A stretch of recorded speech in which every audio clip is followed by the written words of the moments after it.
ಎಲ್ರಿಗೂ ನಮಸ್ಕಾರ. Welcome back to my channel. ನಾನು ಪೂಜಾ. ಇವತ್ತು ಶನಿವಾರ ಬೆಳಗ್ಗೆಯಿಂದನೇ ವ್ಲಾಗ್ನ ಸ್ಟಾರ್ಟ್ ಮಾಡಿದ್ದೀನಿ. ಬೆಳಗಿನ ತಿಂಡಿಗೆ ಶಾವಿಗೆ ಉಪ್ಪಿಟ್ಟು ಪರ್ಫೆಕ್ಟಾಗಿ ಹೇಗೆ ಮಾಡ್ಕೊಳ್ಳೋದು ಅಂತ ತೋರಿಸ್ತೀನಿ. ಹಾಗೆಯೇ ಒಬ್ಬರು ಕೇಳಿದ್ರು, ನೀವು ಯೂಸ್ ಮಾಡುವಂಥ ಪಾತ್ರೆಗಳ ಬಗ್ಗೆ ಡೀಟೇಲ್ಸ್ ಕೊಡಿ, ಕುಕ್ಕರ್ದು ಲಿಂಕ್ ಎಲ್ಲ ಕೊಡಿ ಅಂತ. ಅದ್ರ ಬಗ್ಗೆನೂ ಕೂಡ ಡೀಟೇಲ್ಸ್ನ ಇವತ್ತಿನ ವೀಡಿಯೋದಲ್ಲಿ ಕೊಡ್ತೀನಿ. ಎಲ್ಲೂ ಕೂಡ ವೀಡಿಯೋನ ಸ್ಕಿಪ್ ಮಾಡದೆ ನೋಡಿ. ಇನ್ ಕೇಸ್ ವೀಡಿಯೋ ಇಷ್ಟ ಆದರೆ ಪ್ಲೀಸ್ ಒಂದು ಲೈಕ್ ಮಾಡಿ, ಹಾಗೆ ನಿಮ್ಮ ಫ್ರೆಂಡ್ಸ್ ಆ್ಯಂಡ್ ಫ್ಯಾಮಿಲಿಗೆಲ್ಲ ಈ ವಿಡಿಯೋನ ಶೇರ್ ಮಾಡಿ. ಮೊದಲಿಗೆ ಇಲ್ಲಿ ಶಾವಿಗೆ ಉಪ್ಪಿಟ್ಟನ್ನ ಮಾಡ್ಕೊಳ್ಳೋದಕ್ಕೆ ನಾನಿಲ್ಲಿ ಅನಿಲ್ ಅವ್ರದ್ದು ಶಾವಿಗೆ ಬರುತ್ತಲ್ವ, ಆ ಶಾವಿಗೆನ ತೊಗೊಂಡಿದ್ದೀನಿ. ಆನ್ಲೈನಲ್ಲೆಲ್ಲ ಸಿಗುತ್ತೆ, ನಿಮಗೆ ದಿನಸಿ ಅಂಗಡಿಗಳಲ್ಲೂ ಕೂಡ ಸಿಗುತ್ತೆ. ಅದನ್ನು ಬೇಯಿಸ್ಕೋಬೇಕು. ಮೊದಲಿಗೆ ಅದನ್ನು ಬೇಯಿಸ್ಕೊಳ್ಳೋದಕ್ಕಿಂತ ಮುಂಚೆ ಅದನ್ನು ಡ್ರೈ ರೋಸ್ಟ್ ಮಾಡ್ಕೊಳ್ಳೋ ಅಗತ್ಯ ಏನೂ ಇಲ್ಲ, ಡೈರೆಕ್ಟಾಗಿ ನಾವು ಬಳಸ್ಕೋಬೋದು. ಇವಾಗ ಒಂದು ಪಾತ್ರೆಗೆ 3ರಿಂದ 4 ಕಪ್ನಷ್ಟು ನೀರು, ನಿಮಗೇನಾದರೂ ಅಂಟು ಥರ ಆಗಿಬಿಡುತ್ತೆ ಅಂದರೆ 4 ಕಪ್ನಷ್ಟು ನೀರನ್ನು ಸೇರಿಸ್ಕೊಳ್ಳಿ.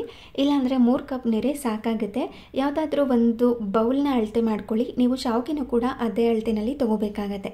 ಹಾಗಾಗಿ 3 ಕಪ್ನಷ್ಟು ನೀರನ್ನು ಹಾಕಿ ನಂತರ ಅದಕ್ಕೆ ರುಚಿಗೆ ತಕ್ಕಷ್ಟು ಉಪ್ಪನ್ನು ಸೇರಿಸಿ, ಹಾಗೆ ಸ್ವಲ್ಪ ಎಣ್ಣೆ, ಒಂದು ಅರ್ಧ ಸ್ಪೂನಷ್ಟು ಎಣ್ಣೆನ ಹಾಕಿ ಇದನ್ನು ಕುದಿಸ್ಕೊಳ್ಳೋದಕ್ಕೆ ಬಿಡಬೇಕು. ಇದು ಕುದಿಯೋ ಅಷ್ಟರಲ್ಲಿ ಈ ಶಾವಿಗೆ ಉಪ್ಪಿಟ್ಟಿಗೆ ಬೇಕಾಗಿರುವಂಥ ತರಕಾರಿನೆಲ್ಲ ಕಟ್ ಮಾಡ್ಕೊಳ್ಳೋದಕ್ಕೆ ರೆಡಿ ಮಾಡ್ಕೋತಾ ಇದ್ದೀನಿ.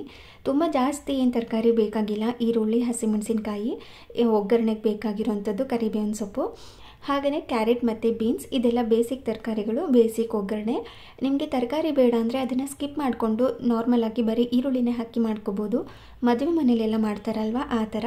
ಬೇಕು ಅಂದರೆ ತರಕಾರಿನೆಲ್ಲ ಹಾಕಿ ಮಾಡ್ಕೋಬೋದು. ಇವಾಗ ನಾನಿಲ್ಲಿ ಇದಕ್ಕೆ ಕ್ಯಾರೆಟ್ ಮತ್ತು ಬೀನ್ಸ್ನೆಲ್ಲ ರೆಡಿ ಮಾಡ್ಕೋತಾ ಇದ್ದೀನಿ. ಫ್ರಿಜ್ಜಿಂದ ತೆಗೆದು ನೀರಿನಲ್ಲಿ ಹಾಕಿ ಎತ್ತಿಟ್ಕೊಳ್ಳೋದು. ಆಲ್ರೆಡಿ ತರಕಾರಿನೆಲ್ಲ ತೊಳೆದು ಸ್ಟೋರ್ ಮಾಡ್ಕೊಂಡಿರ್ತೀನಲ್ವ, ಹಾಗಾಗಿ. ನಂತರ ಇಲ್ಲಿ ಹಸಿಮೆಣಸಿನ್ಕಾಯಿನೂ ಕೂಡ ನೀರಿನಲ್ಲಿ ಹಾಕಿ ಎತ್ತಿಟ್ಕೊಂಡಿದ್ದೀನಿ. ಇದಕ್ಕೆ ಟೊಮ್ಯಾಟೊ ಹಾಕ್ತಾ ಇಲ್ಲ, ಸೊ ಹಾಗಾಗಿ ಇಲ್ಲಿ ನಿಂಬೆಹಣ್ಣಿನ ರಸನ ಸೇರಿಸ್ಕೋತೀನಿ. ಅದಕ್ಕೋಸ್ಕರ ನಿಂಬೆಹಣ್ಣು ಬೇಕು ಅಂದರೆ ನೀವು ಟೊಮ್ಯಾಟೊ ಕೂಡ ಸೇರಿಸ್ಕೋಬೋದು. ಇವಾಗ ನೀರು ಕುದೀತಾ ಇರುತ್ತೆ. ಈ ಹಂತದಲ್ಲಿ ನಾವು ಯಾವ ಕಪ್ನಲ್ಲಿ ನೀರನ್ನು ತೊಗೊಂಡಿದ್ವಿ ಅಲ್ವಾ, ಅದೇ ಕಪ್ನಲ್ಲಿ 2 ಕಪ್ನಷ್ಟು ಇಲ್ಲಿ ಅನಿಲ್ ಶಾವಿಗೆ, ಅಕ್ಕಿ ಶಾವಿಗೆನ ತೊಗೊಂಡಿದ್ದೀನಿ. ಇದನ್ನು 1-2 ನಿಮಿಷ ಇದೇ ರೀತಿ ಮಿಕ್ಸ್ ಮಾಡಿಕೊಂಡು ಕುದಿಸ್ಕೋಬೇಕು. ನೀರು ಚೆನ್ನಾಗಿ ಕುದೀತಾ ಇರಬೇಕು. ಆ ಹಂತದಲ್ಲಿ ನೀವು ಶಾವಿಗೆನ ಸೇರಿಸ್ಕೋಬೇಕಾಗತ್ತೆ. ಇವಾಗ ನೋಡ್ತಿದ್ದೀರಲ್ವ, ಚೆನ್ನಾಗಿ ಕುದೀತಾ ಇರುತ್ತೆ. 3 ನಿಮಿಷ ಕರೆಕ್ಟಾಗಿ ಚೆಕ್ ಮಾಡ್ಕೊಳ್ಳಿ. 3 ನಿಮಿಷ ಇದನ್ನು ಬೇಯಿಸ್ಕೊಂಡ್ರೆ ಸಾಕು. ಇವಾಗ ಇದನ್ನು ಶೋಧಿಸ್ಕೋಬೇಕು, ಅದಕ್ಕೋಸ್ಕರ ರೆಡಿ ಮಾಡ್ಕೋತಾ ಇದ್ದೀನಿ. ಇದನ್ನು 3 ನಿಮಿಷಗಳ ಕಾಲ ಬೇಯಿಸ್ಕೊಂಡ್ರೆ ಕರೆಕ್ಟಾಗಿ ಶಾವಿಗೆ ರೆಡಿಯಾಗಿರುತ್ತೆ. ತುಂಬ ಉದ್ರುದ್ರಾಗಿ, ಹಾಗೆ ತುಂಬ ಚೆನ್ನಾಗಿ ಬೆಂದಿರುತ್ತೆ ಕೂಡ. ಅಂದರೆ ಮುದ್ದೆ ಥರ ಎಲ್ಲ ಆಗೋದಿಲ್ಲ, ಬಿಡಿ ಬಿಡಿಯಾಗೇ ಇರುತ್ತೆ. ನೋಡಿ, ಈ ರೀತಿ ಎಣ್ಣೆ ಹಾಕಿ ಬೇಯಿಸ್ಕೋಬೇಕಾಗತ್ತೆ. ನಂತರ ಇವಾಗ ಇದು ಕುದೀತಾ ಇದೆ ಅಲ್ವಾ, ಇದನ್ನು ಶೋಧಿಸ್ಕೋತಾ ಇದ್ದೀನಿ.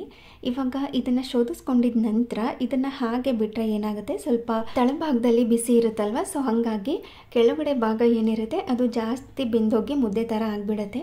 ಮೇಲ್ಗಡೆ ಏನಿರುತ್ತೆ ಅದು ಉದ್ರುದ್ರಾಗಿ ಚೆನ್ನಾಗೇ ಇರುತ್ತೆ. ಅದಕ್ಕೋಸ್ಕರ ಇದ್ರ ಮೇಲೆ ತಣ್ಣೀರನ್ನ ಹಾಕಿ 1-2-3 ಸಾರಿ ಈ ರೀತಿ ಮೇಲ್ಗಡೆ ತಣ್ಣೀರನ್ನ ಸುರಿದ್ರೆ ಆ ಬಿಸಿ ಏನಿರುತ್ತೆ ಅದೆಲ್ಲ ಹೋಗಿಬಿಡುತ್ತೆ. ಮೇಲ್ಗಡೆ ಮತ್ತು ಕೆಳಗಡೆ ಎಲ್ಲ ಕಡೆ ಕೂಡ ಉದ್ರುದ್ರಾಗೇ ಇರುತ್ತೆ. ಸೊ ಹಾಗಾಗಿ ತಣ್ಣೀರನ್ನ ಸೇರಿಸ್ಕೋಬೇಕು. ತುಂಬ ಸಿಂಪಲಾಗಿ ಮಾಡ್ಕೋಬೋದು. ಮದುವೆ ಮನೆಗಳಲ್ಲಿ ಮಾಡ್ತಾರಲ್ವ ಅದೇ ಥರ ಇರುತ್ತೆ. ನಿಮಗೆ ಹೇಗೆ ಬೇಕೋ ಆ ರೀತಿ ತರಕಾರಿ ಬೇಕಿದ್ದರೆ ಹಾಕ್ಕೋಬೋದು, ಇಲ್ಲಾಂದರೆ ಸ್ಕಿಪ್ ಮಾಡ್ಕೋಬೋದು. ನಾನಿಲ್ಲಿ ಹಸಿ ಬಟಾಣಿನೂ ಕೂಡ ಸೇರಿಸ್ಕೊಂಡು ಈ ಶಾವಿಗೆ ಉಪ್ಪಿಟ್ಟನ್ನ ಮಾಡ್ಕೋತಾ ಇದ್ದೀನಿ. ಇವಾಗ ಕ್ಯಾರೆಟ್ನ ಸಿಪ್ಪೆ ತೆಗೆದು ಸಣ್ಣದಾಗಿ ಕಟ್ ಮಾಡ್ಕೊಳ್ಳೋದು. ಈರುಳ್ಳಿನ ನಿಮ್ಗೆ ಹೇಗೆ ಬೇಕೋ ಆ ರೀತಿ ಕಟ್ ಮಾಡ್ಕೋಬೋದು. ಅಂದರೆ ಸಣ್ಣದಾಗಿಯೂ ಕೂಡ ಕಟ್ ಮಾಡ್ಕೋಬೋದು, ಇಲ್ಲ ಸಣ್ಣದಾಗಿ ಉದ್ದದಾಗಿಯೂ ಕೂಡ ಕಟ್ ಮಾಡ್ಕೋಬೋದು. ನಿಮಗೆ ಹೇಗೆ ಬೇಕೋ ಆ ರೀತಿ ಕಟ್ ಮಾಡ್ಕೊಳ್ಳಿ. ಹಸಿಮೆಣಸಿನ್ಕಾಯಿನ ಖಾರಕ್ಕೆ ತಕ್ಕಂತೆ ಹೆಚ್ಚು ಕಡಿಮೆ ಮಾಡ್ಕೊಳ್ಳಿ. ಸ್ವಲ್ಪ ಸ್ಪೈಸಿಯಾಗಿ ಮಾಡಿಕೊಂಡ್ರೆ ಈ ಶಾವಿಗೆ ಉಪ್ಪಿಟ್ಟು ಚೆನ್ನಾಗಿರುತ್ತೆ ಅಂತ ಸ್ಪೈಸಿಯಾಗೇ ಮಾಡ್ಕೋತಾ ಇದ್ದೀನಿ. ನಾನು ಮೊದಲೇ ಹೇಳ್ದಾಗೆ ತರಕಾರಿನ ಸ್ಕಿಪ್ ಮಾಡಿಕೊಂಡು ಮದುವೆ ಮನೆಗಳಲ್ಲಿ ಮಾಡ್ತಾರಲ್ವ, ಈ ಕಾಫಿ ಟೈಮ್ ಮತ್ತು ಟೀ ಟೈಮ್ನಲ್ಲೆಲ್ಲ ಸ್ನ್ಯಾಕ್ಸ್ ರೀತಿ ಕೊಡೋದಕ್ಕೆ, ಆ ಥರ ಕೂಡ ಮಾಡ್ಕೋಬೋದು. ಅದಕ್ಕೆ ಚಟ್ನಿ ಕಾಂಬಿನೇಷನ್ ತುಂಬ ಚೆನ್ನಾಗಿರುತ್ತೆ. ಹಾಗೆ ಸೈಡಲ್ಲಿ ಉದ್ದಿನ ವಡೆ ಇಲ್ಲಾಂದರೆ ಮೆಣಸಿನ್ಕಾಯಿ ಬಜ್ಜಿ ಇದ್ದರೆ ಇನ್ನೂ ಚೆನ್ನಾಗಿರುತ್ತೆ. ನಮ್ಮ ಕಡೆ ಮದುವೆ ಮನೆಗಳಲ್ಲಿ ಅಂತಂದರೆ ಈ ಚೌಟ್ರಿಗಳಿಗೆಲ್ಲ ಮೊದಲನೇ ದಿನ ಮದುವೆಗೆ ಹೋಗ್ತೀವಲ್ವ, ಅಂದರೆ ಚಪ್ರ ದಿನ ಅಂತ ಹೇಳ್ತೀವಲ್ವ, ಆವಾಗ ಈವ್ನಿಂಗ್ ಟೈಮ್ನಲ್ಲಿ ಹೋಗ್ತೀವಲ್ವ, ಆವಾಗ ಟೀ ಟೈಮ್ ಅಥವಾ ಕಾಫಿ ಟೈಮ್ನಲ್ಲಿ ಈ ಥರ ಶಾವಿಗೆ ಉಪ್ಪಿಟ್ಟನ್ನ ಮಾಡಿರ್ತಾರೆ. ಅದ್ರ ಜೊತೆ ಏನಾದ್ರೂ ಬಜ್ಜಿ, ಬೋಂಡ ಈ ಥರ ಮಾಡಿರ್ತಾರೆ. ತುಂಬ ಜನಕ್ಕೆ ಗೊತ್ತಿರುತ್ತೆ, ತುಂಬ ಜನ ತಿಂದಿರ್ತೀರ ಕೂಡ. ಆ ಥರ ಕೂಡ ಮಾಡ್ಕೋಬೋದು. ನಾನು ಮೊದಲೆಲ್ಲ ಈ MTR ಶಾವಿಗೆ ಬರುತ್ತಲ್ವ, ಫಸ್ಟು ಡ್ರೈ ರೋಸ್ಟ್ ಮಾಡಿಕೊಂಡು ಅದಾದ ನಂತರ ಬೇಯಿಸ್ಕೊಂಡು ಮಾಡ್ಕೋಬೋದು. ಇಲ್ಲ ಅಂತಂದರೆ ನಾವು ಪುಲಾವ್ ಥರ ಮಾಡ್ತೀವಲ್ವ ಆ ಥರ ಕೂಡ ಮಾಡ್ಕೋಬೋದು. ಬಟ್ ಆ ಥರ ಬಳಸ್ಕೋತಾ ಇದ್ದೆ ಶಾವಿಗೆನ, ಅಂದರೆ ಶಾವಿಗೆ ಪಾಯಸ ಎಲ್ಲ ಮಾಡ್ತೀವಲ್ವ ಆ ಥರ ಶಾವಿಗೆನ ಬಳಸ್ಕೋತಾ ಇದ್ದೆ. ಇವಾಗ ಅನಿಲ್ ಶಾವಿಗೆನ ಬಳಸ್ತಾ ಇದ್ದೀನಿ. ನನಗೆ ತುಂಬ ಇಷ್ಟ ಅನಿಲ್ ಶಾವಿಗೆ, ತುಂಬ ಚೆನ್ನಾಗಿದೆ. ಒಂದು 3 ನಿಮಿಷ ಬೇಯಿಸ್ಕೊಂಡ್ರೆ ಎಷ್ಟು ಉದ್ರುದ್ರಾಗಿರುವಂಥ ಶಾವಿಗೆ ರೆಡಿಯಾಗಿರುತ್ತೆ ಗೊತ್ತಾ.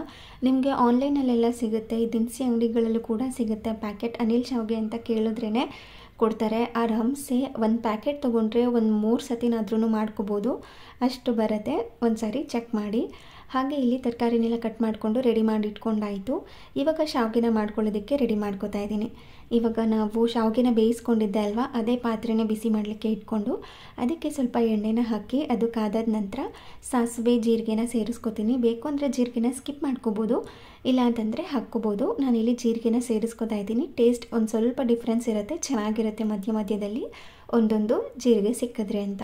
ಹಾಗೆ ಇಲ್ಲಿ ಸ್ವಲ್ಪ ಕಡಲೆಬೇಳೆ, ಸ್ವಲ್ಪ ಉದ್ದಿನಬೇಳೆನ ಹಾಕಿ ಕ್ರಿಸ್ಪಿಯಾಗಿ ಆಗೋ ತನಕ ಫ್ರೈ ಮಾಡಿಕೊಂಡು ನಂತರ ಅದಕ್ಕೆ ಸಣ್ಣದಾಗಿ ಉದ್ದುದಾಗಿ ಕಟ್ ಮಾಡಿ ಇಟ್ಕೊಂಡಿರುವಂಥ ಈರುಳ್ಳಿ, ಹಸಿಮೆಣಸಿನ್ಕಾಯಿ, ಕರಿಬೇವಿನ ಸೊಪ್ಪನ್ನು ಹಾಕಿ ಚೆನ್ನಾಗಿ ಇದನ್ನು ಮಿಕ್ಸ್ ಮಾಡಿಕೊಂಡು ಫ್ರೈ ಮಾಡ್ಕೋಬೇಕು.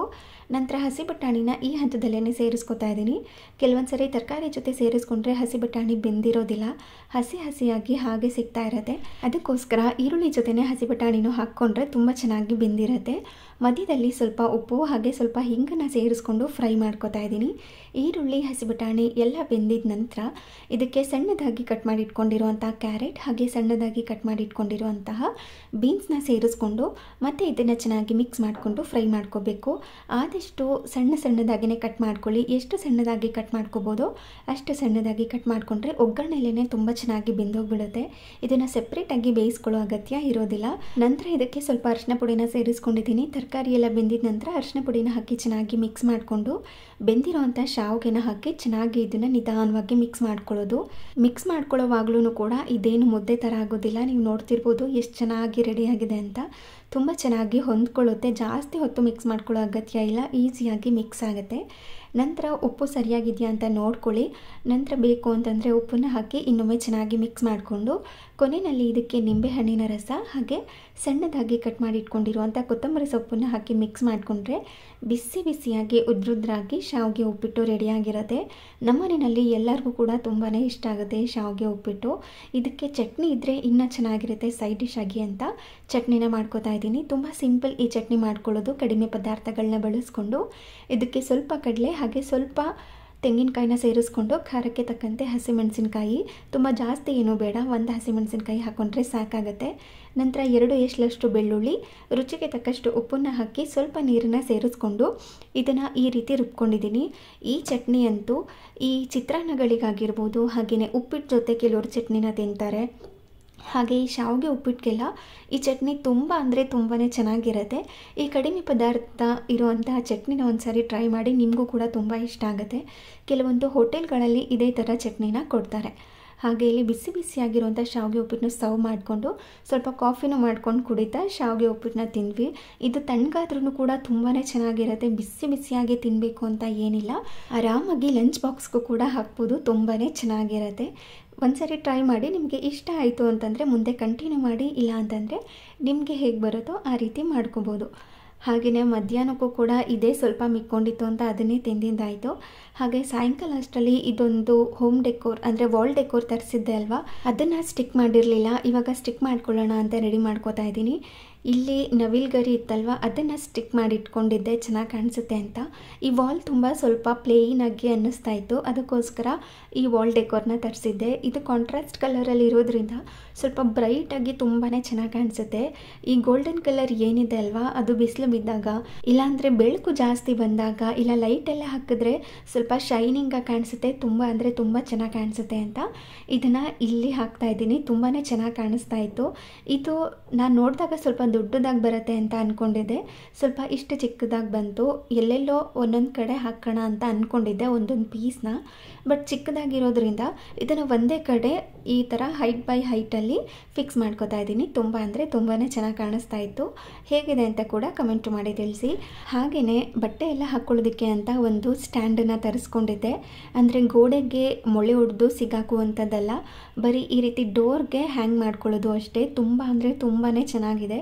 ಕ್ವಾಲಿಟಿ ಕೂಡ ತುಂಬಾ ಚೆನ್ನಾಗಿತ್ತು. ಆರಾಮಾಗಿ ಈ ರೀತಿ ಡೋರ್ಗೆ ಫಿಕ್ಸ್ ಮಾಡಿ ನಾವು ಆರಾಮಾಗಿ ಡೋರ್ನ ಲಾಕ್ ಮಾಡ್ಕೋಬೋದು. ಯಾವುದೇ ಥರ ಎಫೆಕ್ಟ್ ಏನೂ ಆಗೋದಿಲ್ಲ. ಹಾಗೆ ನಮ್ಮ ಮನೆಯಲ್ಲಿ ಜಾಸ್ತಿ ಏನು ಬಟ್ಟೆ ಇರೋದಿಲ್ಲ, ಯಾವುದಾದ್ರೂ ಯೂಸ್ ಮಾಡಿರುವಂಥ ಜಾಕೆಟ್ ಅಥವಾ ಟವಲ್ಸ್ ಏನಾದರೂ ಇದ್ದರೆ ಅಷ್ಟೇ, ಜಾಸ್ತಿ ಬಟ್ಟೆ ಇರಲ್ಲ. ಸೊ ಹಾಗಾಗಿ ಲೈಟ್ ವೆಯ್ಟ್ ಆಗಿರುವಂಥದ್ದನ್ನೇ ತರಿಸ್ಕೊಂಡಿದ್ದೆ. ನನಗೆ ತುಂಬ ಇಷ್ಟ ಆಯಿತು, ನಿಮಗೂ ಕೂಡ ಹೆಲ್ಪ್ ಆಗುತ್ತೆ ಅಂತ ಅಂದ್ಕೊಂಡಿದ್ದೀನಿ. ಬಾಡಿಗೆ ಮನೆಯಲ್ಲಿ ಇದ್ದಾಗ ಈ ರೀತಿ ಮೊಳೆ ಎಲ್ಲ ಹೊಡೆಯೋದಕ್ಕೆ ಬಿಡೋದಿಲ್ಲ, ಅಂಥ ಟೈಮ್ನಲ್ಲಿ ಇದು ತುಂಬ ಯೂಸ್ ಆಗುತ್ತೆ. ಲಿಂಕ್ನ ಡಿಸ್ಕ್ರಿಪ್ಷನ್ ಬಾಕ್ಸ್ನಲ್ಲಿ ಕೊಟ್ಟಿರ್ತೀನಿ, ಯಾರಿಗಾದರೂ ಇಂಟ್ರೆಸ್ಟ್ ಇದ್ದರೆ ಚೆಕ್ ಮಾಡ್ಕೊಳ್ಳಿ. ಹಾಗೆ ಒಬ್ಬರು ಕಮೆಂಟ್ ಮಾಡಿ ಕೇಳಿದರು, ನೆಕ್ಸ್ಟ್ ವಿಡಿಯೋದಲ್ಲಿ ನೀವು ಯೂಸ್ ಮಾಡುವಂಥ ಪಾತ್ರೆಗಳನ್ನ ತೋರಿಸ್ಲೇಬೇಕು ಅಂತ. ಹಾಗೆ ತುಂಬ ಜನ ಕೇಳ್ತಾ ಇದ್ರಿ, ಕುಕ್ಕರ್ ಲಿಂಕ್ ಕೊಡಿ, ಕುಕ್ಕರ್ ಎಲ್ಲಿ ತೊಗೊಂಡ್ರಿ, ಯಾವ ಬ್ರ್ಯಾಂಡ್ ಅಂತ ಎಲ್ಲ. ಈ ಪುಟ್ಟ ಕುಕ್ಕರ್ ಏನಿದೆ ಹಾಗೆ ಈ ದೊಡ್ಡ ಕುಕ್ಕರ್ ಏನಿದೆ ಇದು ಮತ್ತು ಇದೊಂದು ದೊಡ್ಡ ಕುಕ್ಕರ್ 3 ಸೆಟ್ ಇರುವಂಥದ್ದು. ಇದು ಪ್ರೆಸ್ಟೀಜ್ ಕಂಪ್ನಿದು 3 ಸೆಟ್ ಬಂದಿರುವಂಥದ್ದು. ಹಾಗೆ ಈ 2 ಚಿಕ್ಕ ಕುಕ್ಕರ್ ಇದೆ ಅಲ್ವಾ, ಈ 2ಕ್ಕೂ ಕೂಡ ಒಂದೇ ಲಿಡ್ನ ಕೊಟ್ಟಿದ್ದಾರೆ, ಸೆಪ್ರೇಟ್ ಲಿಡ್ಡನ್ನ ಕೊಟ್ಟಿಲ್ಲ.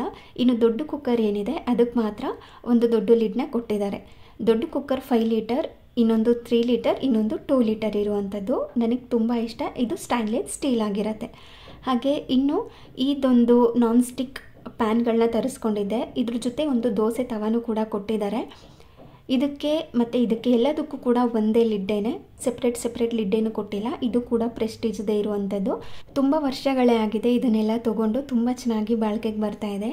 ಹಾಗೆಯೇ ಈ ಗ್ಲಾಸ್ ಲಿಡ್ ಇರುವಂತಹ 2 ಬಾಣಲಿಗಳು ಅಥವಾ ಪ್ಯಾನ್, ಕಡಾಯಿ ಏನಾದ್ರೂ ಅನ್ಬೋದು. ಇದನ್ನು ಅಮೆಝಾನಿಂದ ತೊಗೊಂಡಿದ್ದು. ತುಂಬ ಅಂದರೆ ತುಂಬಾ ಚೆನ್ನಾಗಿದೆ. ಎಷ್ಟು ಬಿಸಿಯಾಗಿ ಮಾಡಿದ್ರೂ ಕೂಡ ಈ ಗ್ಲಾಸ್ ಲಿಡ್ ಏನಿದೆ ಅದೆಲ್ಲ ಬ್ರೇಕ್ ಆಗಿಲ್ಲ, ಬಿದ್ದರೂ ಕೂಡ ಬ್ರೇಕ್ ಆಗಿಲ್ಲ. ಎಷ್ಟು ಸಾರಿ ಗ್ಲಾಸ್ ಲಿಡ್ ಎಲ್ಲ ಬೀಳಿಸಿದ್ದೀನಿ ಗೊತ್ತಾ, ಆದರೂ ಕೂಡ ಬ್ರೇಕ್ ಆಗಿಲ್ಲ. ತುಂಬ ಕ್ವಾಲಿಟಿ ಆಗಿದೆ, ತುಂಬ ಅಂದರೆ ತುಂಬಾ ಚೆನ್ನಾಗಿದೆ. ಒಂದು ಸ್ವಲ್ಪ ದೊಡ್ಡದಿದೆ, ಇನ್ನೊಂದು ಅದಕ್ಕಿಂತ ಸ್ವಲ್ಪ ಚಿಕ್ಕದಿದೆ. ತುಂಬ ವೆಯ್ಟ್ ಆಗಿಯೂ ಕೂಡ ಇದೆ. ಅದು ಕೂಡ ಸ್ಟೈನ್ಲೆಸ್ ಸ್ಟೀಲ್ ಆಗಿರುತ್ತೆ. ಅದರ ಲಿಂಕ್ನೆಲ್ಲ ನಾನು ಡಿಸ್ಕ್ರಿಪ್ಷನ್ ಬಾಕ್ಸ್ನಲ್ಲಿ ಕೊಟ್ಟಿರ್ತೀನಿ. ಹಾಗೆ ಈ 2 ಬಾಣಲಿಗಳು ಕಡಾಯಿ ಅಂತ ಕೂಡ ಹೇಳ್ಬೋದು. ಇವಾಗ ಕೈಯಲ್ಲಿ ಇಟ್ಕೊಂಡಿರೋದು ಅಲ್ಯೂಮಿನಿಯಂ, ಇಂಡಾಲಿಯಂ ಅಂತ ಕೂಡ ಹೇಳ್ಬೋದು. ಇವಾಗ ಕೈಯಲ್ಲಿ ಇಟ್ಕೊಂಡು ತೋರಿಸ್ತಿದ್ದೀನಲ್ವಾ, ಇದು ಸ್ಟೈನ್ಲೆಸ್ ಸ್ಟೀಲ್. ತುಂಬ ಅಂದರೆ ತುಂಬಾ ಹೆವಿ ಆಗಿದೆ, ತುಂಬ ಚೆನ್ನಾಗಿದೆ. ಇದೆಲ್ಲ ಕೂಡ ಅಮೆಝಾನಲ್ಲೇ ತೊಗೊಂಡಿದ್ದು. ಈ ಅಲ್ಯೂಮಿನಿಯಂ ಬಾಣಲಿ ಏನಿತ್ತು ಅದನ್ನು ವಿಶಾಲ್ ಮಾರ್ಟಲ್ಲಿ ತೊಗೊಂಡಿದ್ದು. ಹಾಗೆ ಇದೊಂದು ಅಯನ್ ಕಡಾಯಿ, ಇದು ಕೂಡ ತುಂಬ ಕ್ಯೂಟಾಗಿದೆ, ತುಂಬ ಚೆನ್ನಾಗಿದೆ. ನಮಗೆ ಚಿಕ್ಕ ಪಾತ್ರೆ ಆದರೆ ಸಾಕಾಗುತ್ತೆ 3 ಜನಕ್ಕೆ. ನೋಡಿ ಇಷ್ಟು ಬರುತ್ತೆ. ಈ ಅಯನ್ ಕಡಾಯಿ ಲಿಂಕ್ ಅಂತೂ ನನ್ನ ಪೂಜುಗ ವ್ಲಾಗ್ಸ್ ಇನ್ಸ್ಟಾಗ್ರಾಮ್ನಲ್ಲಿ ಪದೇ ಕೇಳ್ತಾ ಇದ್ರು, ಅಷ್ಟು ಕ್ಯೂಟಾಗಿದೆ ಅಂತ. ಇದನ್ನು ನಾನು ಆನ್ಲೈನಲ್ಲಿ ತೊಗೊಂಡಿದ್ದಲ್ಲ, ಜಯನಗರದಲ್ಲಿರುವಂಥ ಎಸೆನ್ಷಿಯಲ್ ಟ್ರೆಡಿಷನ್ ಬೈ ಕಯಾಲ್ ಅಂತ ಇದೆ ಅಲ್ವಾ ಅಂಗಡಿ, ಅಲ್ಲಿಂದ ತೊಗೊಂಡಿದ್ದು. ತುಂಬ ಅಂದರೆ ತುಂಬ ಚೆನ್ನಾಗಿದೆ. ಇದ್ರ ಲಿಂಕ್ ಎಲ್ಲ ಇಲ್ಲ. ಇದಾಗಿತ್ತು ಇವತ್ತಿನ ವಿಡಿಯೋ. ಈ ವಿಡಿಯೋ ನಿಮಗೆ ಸ್ವಲ್ಪನಾದರೂ ಇಷ್ಟ ಆಗಿದ್ರೆ, ಯೂಸ್ಫುಲ್ ಅನಿಸಿದ್ರೆ ಪ್ಲೀಸ್ ಒಂದು ಲೈಕ್ ಮಾಡಿ. ಹಾಗೆ ನಿಮ್ಮ ಫ್ರೆಂಡ್ಸ್ ಆ್ಯಂಡ್ ಫ್ಯಾಮಿಲಿಗೆಲ್ಲ ಶೇರ್ ಮಾಡಿ.